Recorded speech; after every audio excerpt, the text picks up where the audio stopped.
Do you want your business to grow faster? Are you open to new and out-of-the-box ways to drive revenues and increase value?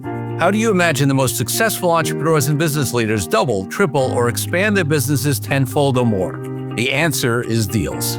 This is a weekly podcast featuring conversations with business owners, executives, and leaders as we reveal behind-the-scenes details that give you, our listeners, the confidence to pursue your own deal-driven growth. On this show, we discuss a huge variety of deals, everything from large, complex mergers and acquisitions, capital raising, joint ventures, strategic alliances, real estate, affiliate and sponsorship deals, franchising, and more.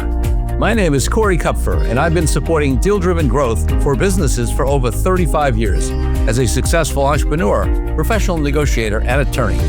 My goal is to help you strategize, plan for, find, and complete deals that will help your company grow faster. Welcome to the DealQuest Podcast. Let's get started. Greg Mohr, a former corporate executive, transitioned from managing Taco Bell franchises to becoming a leading authority in franchise consulting. Inspired by Rich Dad, Poor Dad, which is a book that also inspired me, Greg left the corporate grind after a layoff to turn his side hustle into a thriving career. He has since guided nearly 200 entrepreneurs in launching over 450 franchises, helping them achieve financial freedom and wealth. He's an accomplished author. He penned Real Freedom, Why Franchises Are Worth Considering, and contributed to the Wall Street Journal's bestsellers expert, Resilience and Coaching, Inc. He's been named Broker of the Year multiple times and featured in various publications. He also specializes in helping real estate investors expand their portfolios through franchise ownership, offering franchise selection, franchise strategies, and the balance between time and financial investment. You know, he's very well known in the franchise area. I'm very, very happy to have Greg on the DealQuest podcast. Greg, welcome. Corey, thank you very much for having me today. It's an honor. So listen, you know, we've had a number of franchise folks on recently. It seems to be a thing. And, you know, one of the things about this podcast is that it's not a franchise podcast. It's not an M&A podcast. It's not a raising capital podcast. It is all of those things, but it's also not organic growth. It's only the types of deals that you can do in terms of all the different organic, inorganic growth deals. So I want to delve into all of that with you. But first, before we go to any of that, I want to take you back to when you were a little kid growing up, maybe 10, 12 years old. What did you want to be? Because I would probably bet heavily it wasn't a franchise consultant, but tell me if I'm wrong. 10 or 12, that would be an entomologist, or I like the bugs, I like the reptiles. And that was my thing back then, is studying those. I studied quite a few of those, and then it merged into a little later on, a couple of years later, into a forest ranger is what I was thinking of doing on that. So yeah, that's what my original thoughts were. I love it. I love it. One more question looking back. What was your first deal of any type? It could have been something when you're younger or earlier in your corporate days, or, you know, whatever comes to mind.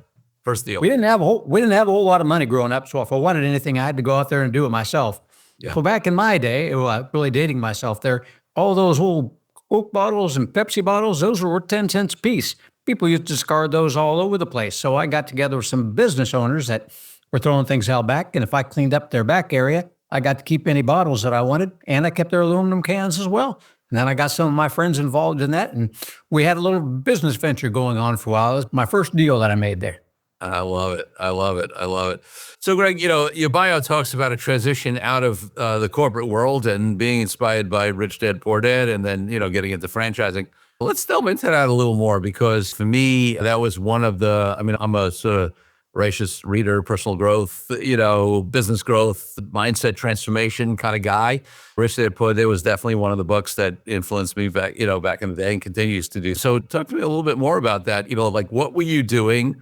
What was not maybe aligned or totally satisfied for you? And then how did that book inspire the change? Corey, at the time, I had already received my bachelor's degree in electrical engineering and physics. And so I was a microelectronic circuit engineer for Motorola and Semiconductor and Freescale Semiconductor. And I thought I always liked learning, so I furthered my career or my education by getting a master's degree in business. And while I was doing that, that's when I read Robert Kiyosaki's book. Also, a friend of mine and myself, another engineer, we bought dry cleaners, privately owned dry cleaners, an existing one, storage units, and then I had some rental properties as well. So I was doing things on the side already with running businesses. And it just, the corporate world, and that was, so 15 years as a restaurant manager, I did that as well. And then 15 years in the still in the corporate world for electrical engineering, microelectronic circuit engineering. It just wasn't there for me anymore. Coming in at 7, leaving at 5 o'clock, sometimes working nights, sometimes working weekends. It's like, there got to be something better out there. And then I read Robert Kiyosaki's book and I thought, there is actually something better out there. And he pointed it out. He goes, you can't just be an employee if you want to really go somewhere. You got to do it. And it was funny because, when you're in the corporate world, I was going over with my boss, when you're at engineer 1 level, you're going to get to $150,000 as your top end. You got to be 2 years in the business to do it. Then you get engineering 2. Then you can go up to 200,000, but you got to be 2 years in that level as well before you can move on to engineering 3. So I'm looking down the line saying, and I don't know if it was 2 years, it was something like that, but I was looking down the line. It was going to be years before I made any really huge money, like, $250,000 out of that. That's a little bit limiting. So Robert Kiyosaki's book, limiting factor as far as where you go in the corporate world. I just started getting the feeling that, this isn't the thing for me. And then my managers realized my heart wasn't into it. I already knew my heart wasn't into it, but my managers realized it.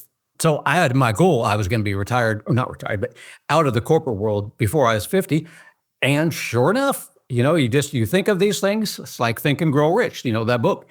And I think and get laid off. And yeah, sure enough, before I was 50, 49 and a half, I think it was, they laid me off and I said, it's working. The powers of positive thinking are working out there. This is a perfect opportunity now to go out there and, as I say, put your money where your mouth is, put your feet where your mouth is, and go out there and start finding a business. And I'd worked with a franchisor, a master franchisor for Taco Bell back in high school, which was my first foray into franchising. And I thought that was always a lot of fun. I'm going to go check out that franchising thing. Sure enough, so I had the help of a great franchise consultant, got myself into a franchise, did that for a couple of years. And then I started thinking about what he did. And I thought, I like that franchise consulting thing. That's pretty cool. So I went back, teach me what you do, sold off my franchise, got into franchise consulting, and that was 12 years ago, and haven't looked back since. Oh, all right. So obviously I want to spend a lot of time on that and, what I sort of teased in the beginning. But before we go there, you had entrepreneurial side businesses even when you were, in corporate, right? What had you, because a lot of people who are in the corporate world don't do that, right? What had you have that entrepreneurial spirit, even if it wasn't your full-time gig for a while? It was always in my head, Corey, that I wanted to do, something different. I just didn't want to stay in the corporate world forever. So I was always thinking of different ways to increase my earnings level, do something out of the ordinary. Don't just fit into the mold and try something different. So I'd done some thinking about it. And then that friend of mine came to me the one day and said, so-and-so's got a dry cleaner for sale. And it's like, you want to go in half and half on it. And I thought, now's a perfect opportunity. I mean, let's do it. But it was always in my mind to do that. And before that, I had gotten into some rental properties on that because I thought, that's a nice, easy way to do things as well. I don't know if I call it easy, but it was fairly simple as long as you had a good property manager to run things for you. But it was just always in my mind to try and improve myself, to try and do something different, to try and get to the level where I could do what I want, when I wanted, and have the money to do it. Yeah, well, that's great. Okay, so now, you own a franchise for a while. Now you get into the franchising world. And it's interesting because you said it's been 12 years. And from your background, I know that you were involved in a huge franchise sale, right? You've done so many different deals. And, it's not like you've been in the business 30 or 40 years. In 12 years, it's pretty impressive. What had you get? I mean, and how do you look back at your prior corporate experience and entrepreneurial experience and its impact on, your success in franchising so quickly? One was giving presentations to groups of engineers and groups of people. That was the big thing, is getting in front of others, going over proposals, going over details on that, really analyzing the situation that we were in, in engineering at the time, and then coming up with solutions to the different issues that were there. And that's the same thing I do now today, is that people come to me. They generally have some sort of issue like I did, which is not making enough money, not going to be where you want to be so many years down the line. So I talk with them, discover, ask questions, find out what they're all about, where they want to go. And then on the other end of the spectrum, when I'm looking at franchises, I go into those real deep. I look at, what's the background of the franchise? What's the culture look like? How long have they been there? How many franchisees do they have on there? So the engineering part really helped me analyze data on a regular basis, and then working with the other engineers and managers and giving the proposals really showed me how to get in front of people and show them the details they need to make an informed decision which is what I do with my people. It's all about education with me. It was always during the engineering times, was you had to educate people. These are the problems. Here's the solutions to the problems. This is where you're going to go with that. So it's same with the people that I work with now. It's all about education with them. You got to be patient, got to be persistent on that, because it is a life-changing thing to get into a franchising on that. It's a lot of time, a lot of money that you're going to invest in that. So I want to make certain that they're well educated on that and they know what they're getting. Basically, they know what they're getting themselves into, and they're okay with that. Love it. Yeah, I love those. I mean, look at those transferable skills, right? And, I can totally see the connection here. So I mentioned this huge deal that you were involved in. You want to tell us a little bit more about that? I mean, it's one of the bigger franchise deals it was, right? Yeah, it was. The Regis Corporation, they owned Supercuts and a few other ones in there, hairstyling salons inside of Walmart, that sort of thing. They had been looking at their information. They delved into their information, analyzed it, and they found that the corporate-owned units weren't doing as well as the franchisee-run units. One of the manager or CEO came to the conclusion that, why are we running these? If the franchisees do it better, let's sell them. So they had probably 3,000 corporate-owned units that they wanted to sell on there. So they put it out there. They told us franchise consultants that, go find us some great people. That was an amazing opportunity, once in a lifetime opportunity, pretty much, because it just doesn't happen like that too often on there. So out of the 3,000 they had, I sold over 300 of their corporate-owned units to many, many different people. I was one of the top sellers of their corporate-owned units. And it was just a really great experience. Wonderful people over there at the Regis Corporation that helped us out with that. And we helped them out as well, find great franchisees for their corporate-owned units. And were most of those unit owners, or how did that break down in terms of how a lot of those 300 were sold? Yeah, Corey, mostly they were just multi-units. Probably my average deal was around 5 to 7. Yeah, is actually probably more than that, because I had quite a few people. Looking back on it, there was not quite a few, but I had probably a dozen or so that bought like 20, 25. And I had one gentleman, kind of an outlier, so maybe my average is higher than that, but one gentleman was an outlier. I think he wanted to get up to 100. I think we got him up to about 80 or 90 by the time I said, I'm all out. We can go out and call up other franchisees that have bought this and see if they want to sell out.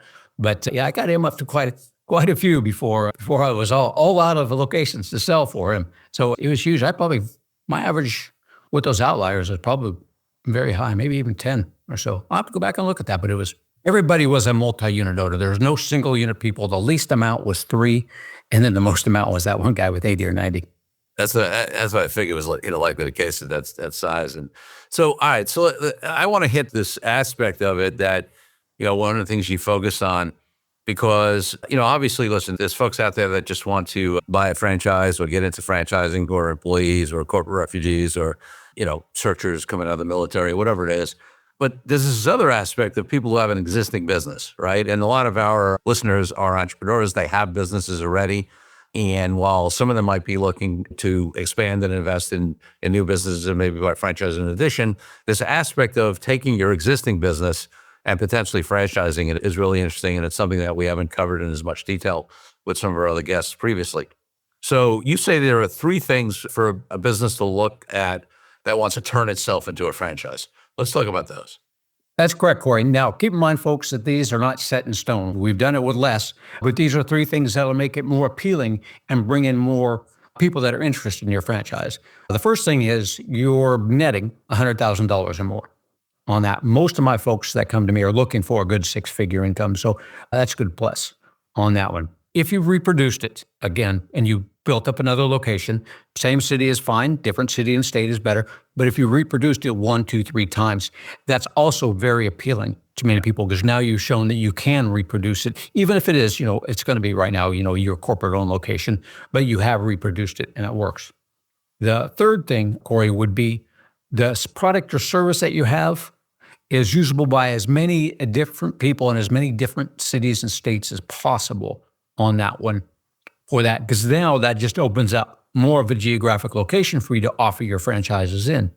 Now, there's boat franchises out there, so obviously a boat franchise you can't use in the middle of the desert. Doesn't work out too well on that one, but there's enough places where there's bodies of water nearby that a boat rental franchise or a boat franchise could work. So those are the three things: making 100,000 or more netting on that one, reproducing it 1 or 2 times on that, and then as many, it can be used, your product or service can be used by as many different people in many different cities and states. Those are all big pluses that'll really get a lot of people attracted to you. Again, not set in stone. We've built up franchises that only had one system that weren't making a whole lot on there. Can be done. It's just a little bit more challenging to get people interested in your franchise. Yeah, it's interesting because I remember this was many years ago, but I've been involved with Entrepreneurs Organization, EO, for a long time. And we had an EO event with Michael Gerber, who of course wrote E-Myth, which is another entrepreneurial Bible. And we had a small gathering afterwards. And a friend of mine who ran a restaurant in New York, a very successful sushi restaurant, and had opened a quick serve sushi concept in addition to his full service restaurant, was looking at franchise. And, he was talking to Gerber about it. And Gerber said, before, I won't use the name, but, before you even think about franchising, open up 1 or 2 more locations, right? Like show that you can replicate this, show that, it's not obviously this one location is doing really, really well. I got it. That's great. That's a great start. But, show that you can replicate this. And that'll also force you, because you're not going to be able to run 3 locations. Personally, you're going to have to systemize, you're going to have to figure out what you did right, right, on this first location, and then create systems around that to be able to replicate it. And even just replicating it once makes a big difference because of that factor, right? That you're going to have to create systems and processes, and it's not just, and you got to figure out actually what worked. You really have to delve in and figure out what worked at the first location. Yeah, that's very true, Corey, on that one. Because when you go into franchising, you're not going to be able to be there every day, every minute of every day. You want a good system, good systems and processes in place where people can and that's what people are looking for. They're looking for that business in a box. You've got that playbook for them right there, just like I did when I was at the Taco Bell's. I could go into any one I wanted to, and everything, every system and process, the different people's jobs were all lined up, who does what, when they do it, bang, bang, bang. You just walk right in, follow that playbook, you're off and running. Yeah. Let's take a break from the show for a minute so I can tell you about an incredible resource my team and I have put together for you. Secrets of Deal-Driven Growth, Creative Ways to Grow Your Business Even in Challenging Times, is a powerful ebook that helps you take DealQuest podcast episodes and apply them to your own life and business. This is the ideal tool for anyone looking for creative ways to grow as deal makers, and you can get yours now. It's as easy as heading to corykupfer.com/workbook and downloading your copy. While you're there, you can also consider joining our dynamic deal-driven community of founders, experts, small business owners, and entrepreneurs. Now back to the show. Let's talk a little bit more about the types of businesses that are, in addition to those factors that you gave, right? There's certain, industries that obviously are more often franchised, which means that it's maybe more likely that you can successfully franchise it. But of course, there's also more competition. Then you see areas where there's somebody who's maybe the first to franchise in that area, and that could be great, right? But there are also businesses that are not as easily franchisable. So talk to me about the other kind of factors in terms of industry, in terms of type of business, that makes a business franchisable. Well, the industries that you want to look at is where people need every day, the services every day is what you'd be looking for.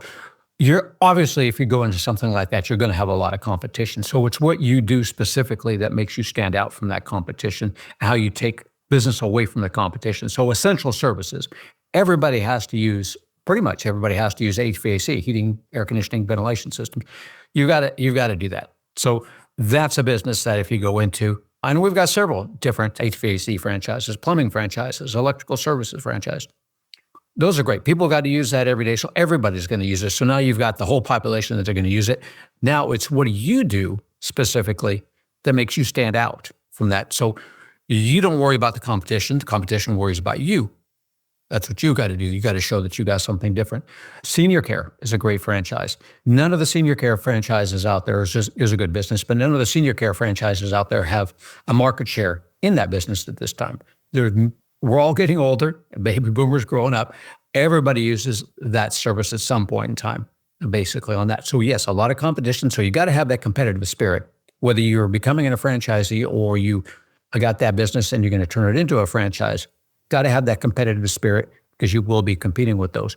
Those are some great businesses that have done very well. Anything in the health services, labs, chiropractors, health is always something that, again, everybody needs.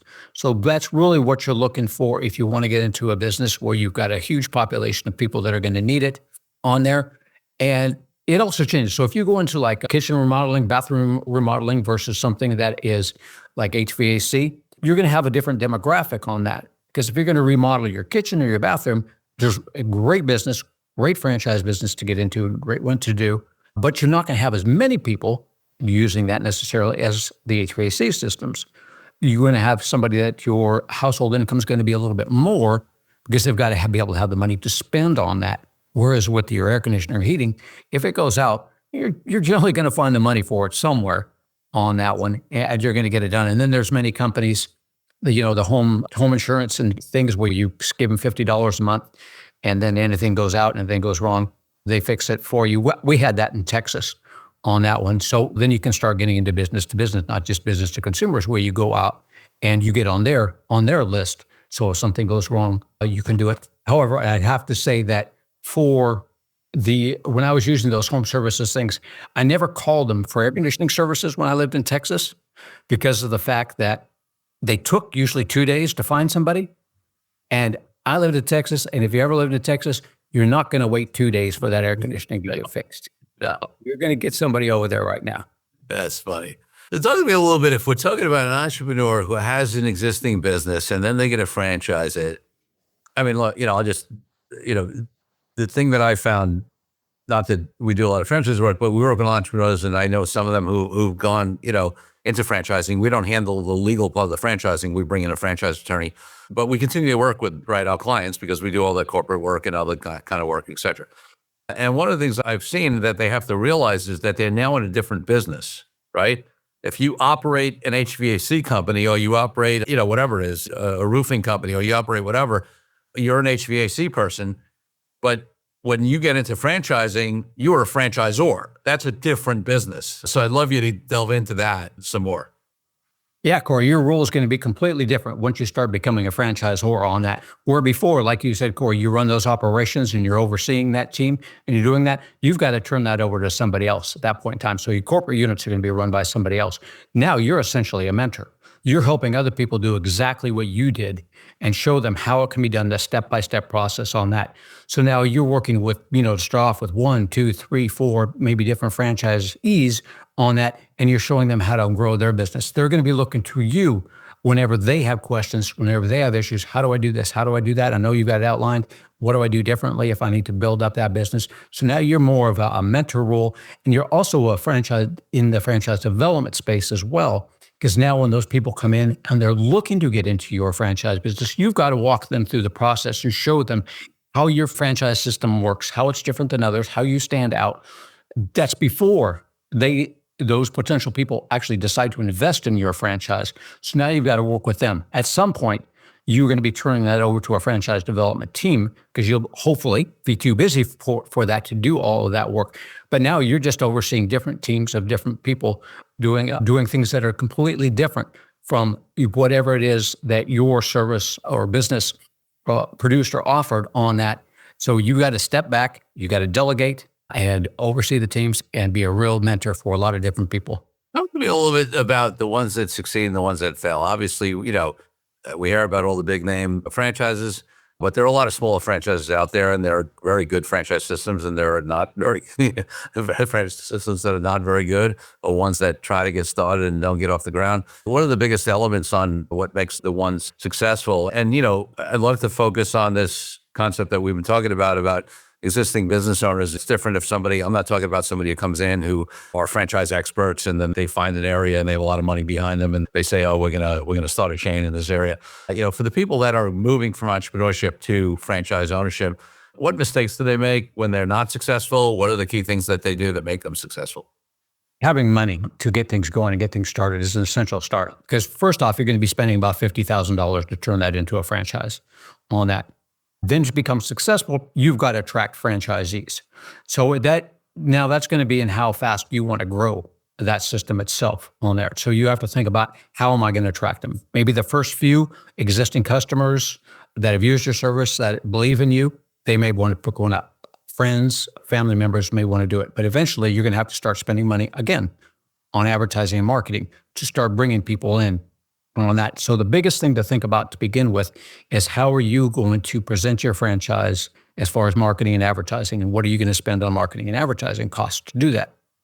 Now, once you've got that in place, costs a few dollars. Now, are you going to be the one yourself specifically walking everybody through the process of investigating your franchise?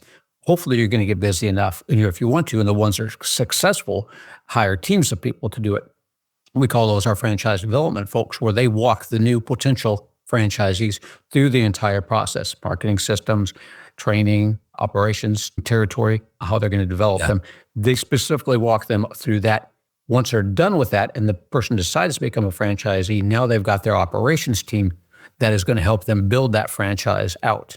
Whether it's a brick and mortar, whether it's a service industry, you've got your operations team on that. So now you've got to invest in another operations team. And if you really want to grow fast, you've got to realize that as more people come in, you're going to need to hire more people. You're going to need to bring more people on to attract the people to it. And to keep people interested in your franchise, you have to think about what are you going to do to offer the franchisees, or what are you going to offer the franchisees to help them with that.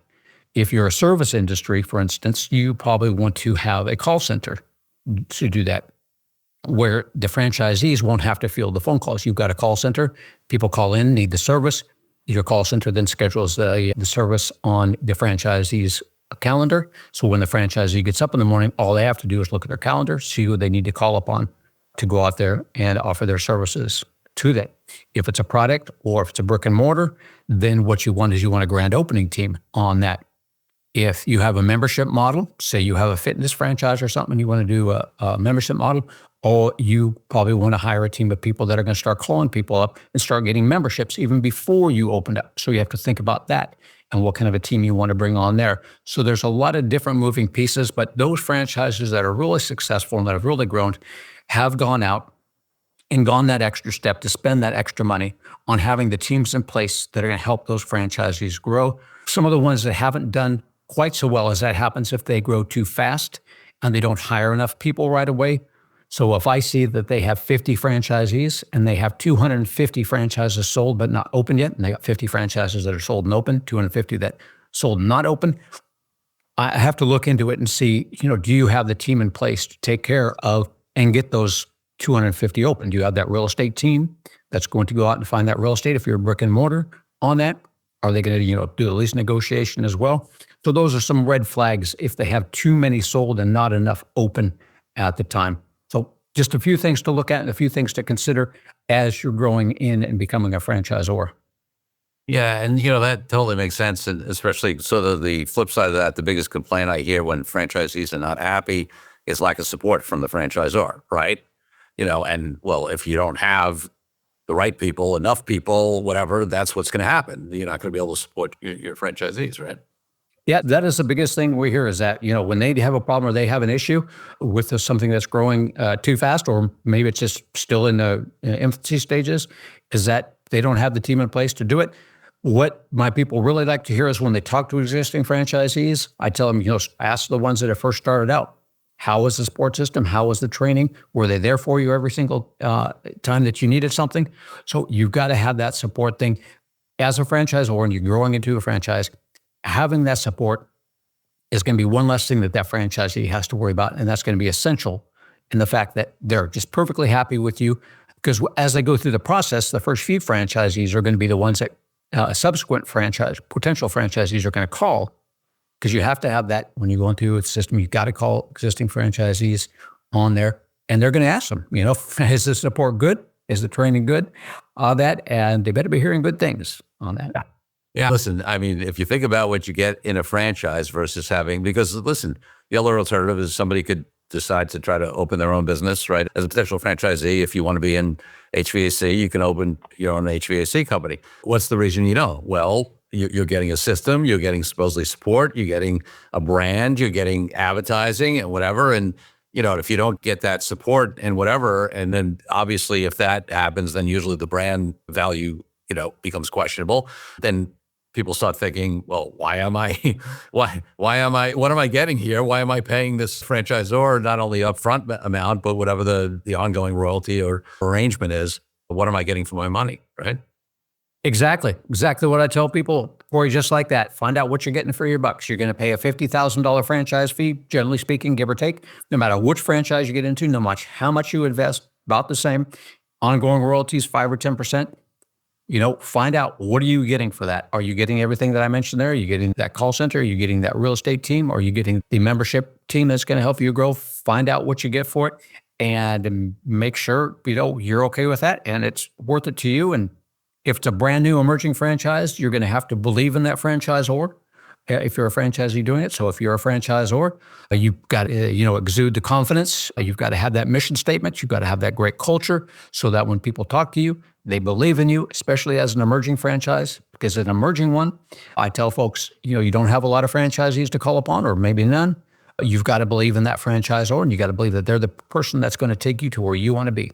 And, especially because, when most of these franchise agreements, right, you're getting locked into certain things. Before we went on air, we spoke about the fact that I recorded, it'll come out somewhat before your episode, an episode with Pete Mohr, spelled the same last name way. And Pete talked about how he bought himself out, of a franchise situation that didn't work. And he did it right. He paid the buyout fee, which was in the agreement, and he followed the rules.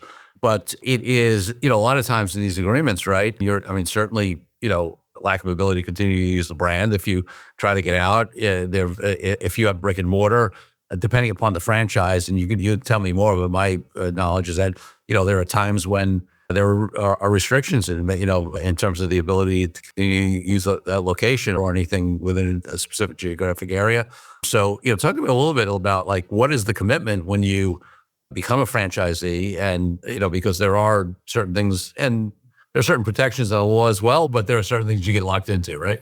That's correct on that, Corey. And it's something to think about as a franchisor too. When you're putting those agreements out, you want to make certain those people are following your rules and your standards, and they live up to those standards. Because if they don't, then you've got to find a way to get out of it. So you've got to have a great franchise agreement to make certain that you have a way to get people out who are not following your rules and your procedures. As a franchisee, yes, you're going to be locked in. Generally speaking, each franchise gives a protected territory, as you were talking about there before. So generally speaking, you'll be restricted to be within that territory itself. For a brick and mortar, it's going to be usually like a mile or two radius, something of that sort. For a service industry, it's by population density and by income level of household income level. You're generally going to be signing a franchise agreement for 5 or 10 years on there, saying that you're going to be running that franchise for 5 or 10 years. You're not locked into staying with that franchise for 5 or 10 years. You can sell it at any time. You just tell the franchisor, I want to sell it. Generally speaking, what they'll do is they'll tell other franchisees that are close by that you're selling, and they'll let them know. You're not restricted as far as any of the franchises I work with or have ever worked with. I've never known them to be restricted by how much you can get for your franchise. That's entirely up to you. You ask whatever you want on there. Whether or not somebody's willing to pay it, well, another story. But you can ask whatever you want on that. So other franchisees, if you're doing well, generally speaking, other franchisees will pick it up on there. Yeah. If other franchisees don't want to, then franchisors tell us, then you got 3,000 different consultants out there that are helping you sell that business. So selling it is fairly easy on that, especially if you're making money. But you are locked in on that one. And franchisors, and you as a franchisor, if you want to franchise your business, you have to think about, one other thing we didn't talk about is what you need to think about is who is your ideal franchisee. Yes. Watch the movie The Founder. He picked out the wrong franchisees to begin with on that. That was just, he had investors in there that weren't following the rules, weren't doing what they wanted, didn't have that pride of ownership. He found that husband and wife teams, pride of ownership. They loved it. So he figured out pretty quick, right franchisee or wrong franchisee on that. So generally they're going to go through, and you as a franchisor, you have to go through a really good due diligence process to find out they are who you want, as well as if you're a franchisee, you have to figure out and go through a good due diligence process.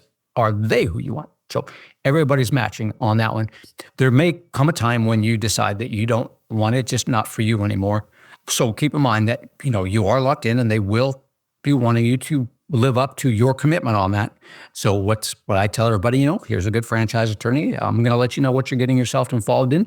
From a legal standpoint, the franchise attorney is going to be letting you know what you're getting yourself involved in and making sure you're okay with that. But you are signing up to run that franchise for a certain number of years. So you will be required to do that. Or, if you don't want to, pay a buyout fee. I find most people will sell it. And I see some good deals out there, which means that somebody hasn't been paying attention to their franchise too much because they're selling it for less than what it costs to build. So I do occasionally have people that like to buy those ones that are struggling. They like those good deals and they're turnaround specialists, so they'll buy it. But yes, keep in mind, as Corey indicated, you're locked in to that for a certain amount of time. And if you just want to walk away, it's really kind of challenging to just say, I'm just going to walk away from this because you signed that agreement for that number of years. Yeah, and that's why it's interesting because a lot of our audience is, entrepreneurs already, and that's why I wanted to focus more on the franchisor side, because in that conversation of who's a good franchisee, in addition to many other factors, my experience has been, and others have confirmed this for me or in the franchise space, that if you are a true entrepreneur, somebody who needs to have, control and freedom, and you want to run the business the way you want, if you want to add hot dogs to your McDonald's, quote unquote, you're not a good fit to be a franchisee, No, stay away from that. Some of my younger entrepreneurs, when we're going through the process, I think there's probably a franchise for everybody out there, but everybody's not for franchising. Yes. On that. My younger entrepreneurs, when we start going through everything there, some of them are like, that's a lot of rules and stuff. It's like, well, that's what you're signing up for. If you want to do things yourself, you got the energy, you got the money, and you want to go out there and do it, go out there and start your own business, come back to me in a few years, and we'll turn it into a franchise. Amazingly, my older entrepreneurs, and I've had a couple of people come and say, I've had 5 businesses, bought and sold them. I'm looking to get into a franchise. I'm like, why are you coming to me? I mean, you've done it before. You've done everything before. They're like, I know it's a lot of work to build on my own business. I don't want to do that again. I just want to get into a business. I like running businesses, but I don't want to go through all that hassle again. Just get me into a franchise where I don't have to go through all that hassle. I can just walk right in. So everybody's different. And, I'll ask as a question, Greg, is it true? Because I've seen it. There's a lot of in that latter category, in my experience, at least, is that most of those folks are not looking to buy one franchise and be an own operator. They're looking to buy multiple, be a master or a regional, whatever the various terms are on the various systems. But, to basically be business owners and hire operators on a day-to-day basis. They're not going to go clean the gutters. That's correct, Corey. And actually, franchising in general is like that as well, is that it's more of an executive model where you're out shaking hands and kissing babies. You're not in there, doing the AC system, cleaning out the toilet, doing the plumbing work on that. But yes, a lot of my older entrepreneurs, they're not interested in just one single unit on that. They like to do the multiple units.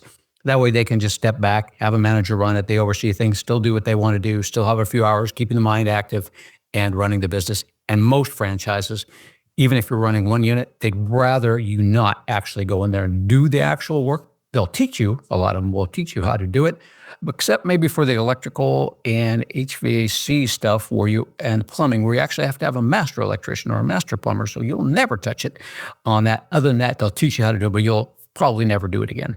Love that. All right, before I ask you my final 2 questions as we come to the end here, is there any particular, anything happening new or trends or things that are going on in the franchise world that are interesting right now that we haven't covered? We had a trend going there for a while. When I first got started, we had a trend in yogurt shops. That was a big trend. And there, that blew up, and that didn't work out so well on that one. There was big trending things. And then, cookies started to take off with the cookie crumble thing on that a little while.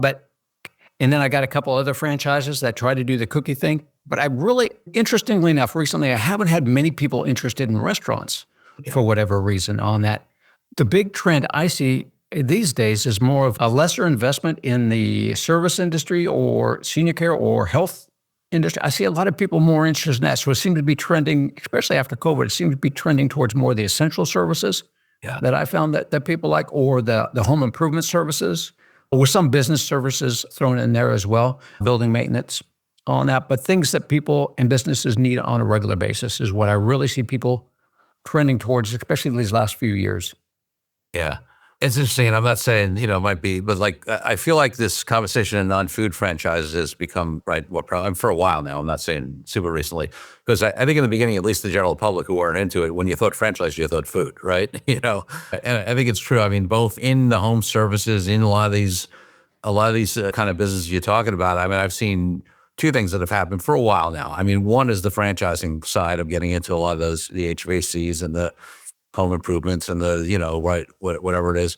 And I've also seen, separate from that, outside the franchise world, aggregation and consolidation, right? In that space. And I think there's some similarities on why that happens, right? When you have a very, a lot of small businesses, not a very consolidated industry, there are inefficiencies, there are, not economies of scale, right? And one way you can do that is you can do a roll up, right? Which is, or you can create a franchise system that brings professionalism and whatever. And I think in a lot of these industries, we see both of those channels sort of running in parallel. Yeah, that's true on that. That's one good thing about the franchise, Corey, is that the skills and efficiency of scale on that is now you've got a whole team of people to where, if you need some materials or something of that sort, then you get much more of a deal where you can buy in bulk through a franchise, as far as instead of that a single, like a mom and pop shop or an individually owned business needs to do. They just can't get that economies of scale as you can with the franchise system. And a lot of times the franchise, I've seen other franchise systems where they actually kind of build some of their own companies within companies on that. I was just talking to a gentleman the other day who owned a couple of, I think there was a beauty type franchises where he developed his own or created his own marketing team on that. So he created his own marketing business to help them out, which is something, obviously if you're individually owned a business, you have to go out and farm it out. But he actually developed that. And then he had just what we were talking about. He had his own membership team on there and developed that own company as well. So that's something that you can do as a franchise to help out your other franchisees, is actually develop your own companies in different areas that now are the support system. And one caveat to what we were talking about earlier as far as the trends go, I'd say boutique fitness has still done well. I still put people into boutique fitness, but not as much. I don't get anybody interested in big box fitness anymore like that. But maybe the boutique where you have small groups of people, I'd say that one's still doing quite well. And I still put people in there. Interesting, especially because you've seen like the CrossFits and the Soul, like some of the ones have sort of faded a little bit, the Soul Cycles and stuff like that. But yeah, I guess you still see some opportunities in that. A few. I still see a few. They have to be, as we were talking about before, the support systems really have to be outstanding with something like that, because it is a challenging business to get into. But we've got a few that have done very well, and I still put people into those, and they do quite well. Love it. Greg, if people want to find out more about your services and how to get in touch with you, what's the best way for them to go? You can go to my website, franchisemaven.com. That's franchise, MAV as in Victor, EN.com. Email me at greg@franchisemaven.com, or just pick up the phone and give me a call at 361-772-6401. Love it. So, Greg, my final question of the podcast is always about my highest value in life, which is freedom. And for me, that means freedom from around the world, for everybody, from oppression to why I've been a boss, and an entrepreneur for decades and haven't had a boss. I know I'm going to sort of direct this question a little more for you, because I know one of the things you talk about in your materials is about how you help people achieve freedom, right, through franchising. But I'm going to ask you much more personally. What does freedom mean to you, and how does it impact your life and business? Freedom to me means doing what I want, when I want, and having the money to do it. So right now, if I don't feel like talking with anybody, I just don't answer my phone, or I don't answer my email. Yeah. I'm not going to get paid. I'm not going to get any more clients on that, but I never do that. But I do limit myself to a few people on there. So, and I don't do a huge amount of marketing and advertising, so I don't get a huge amount of people coming in on a regular basis, because I don't need it anymore on that. So that means now I can go out and, we're sitting on 160 acres out here in the Ozarks.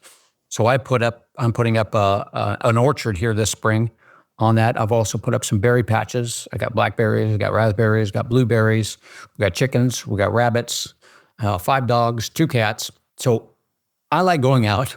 Obviously, I like animals on that. But I like going out in the woods, walking around with the dogs, doing that, raising our own food as much as we can, as far as the meat, growing as much as we can. And occasionally I might go hunting for some of the food that I want. But I've got the time to do it now, and I decide my schedule and what I'm going to do. So I would say that I limit generally my time that people can schedule an appointment with me between 9 and 10:30, and then I take an hour and a half. And then I go from 12 to about 4:30, and I'm very seldom busy. But that's what that freedom means to me, is that I can, if I don't want to take a call at 4:00, then I just change my schedule. Okay, no more calls after, my schedule, no more calls after 4. But I can do that now and still have the money to do it. Love it. Greg Mohr, thanks for being such a great guest on the DealQuest podcast. Corey, it's been an honor being here. I appreciate you having me. Thank you for joining me on this episode of DealQuest, where we help you understand how deal-driven growth can be your ticket to freedom. If you are interested in finding out more about my law firm, the services we provide to entrepreneurial and growing companies across industries all over the country, and my partner Brian Megan and I, and my amazing team, just head over to kupferlaw.com. That's kupferlaw.com. And if you want to follow more of my content, head over to my LinkedIn page where I post regularly. I'm Corey Kupfer. Until next week, wishing you the freedom and financial prosperity that I know your DealQuest will bring.